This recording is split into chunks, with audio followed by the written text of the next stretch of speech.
Welcome. In this quick and easy tutorial, I'm going to be showing you how to log in to Gumroad. Alright, so first up, go ahead and open up your favorite browser and just go ahead over to gumroad.com/login. Again, gumroad.com/login. Hit on enter. Wait for it to load. Once it loads, if you've signed up using your Google or X account, well, go ahead and click on Google right here or X. If you'd signed up manually using other emailing service, it could be Yahoo, Outlook, Proton Mail, or any other emailing service, well, you can just go ahead and type it down right here manually as well. So go ahead and select from one of these options, for example, this one, and then I'm just going to go ahead and click on autofill.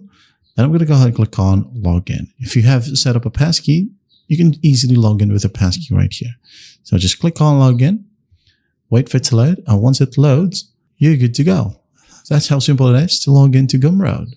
Now, if you want to know more about Gumroad, go ahead and check our channel out. We have a ton of videos for you. That's it for now. I hope this video helps, and I'll see you in the next one.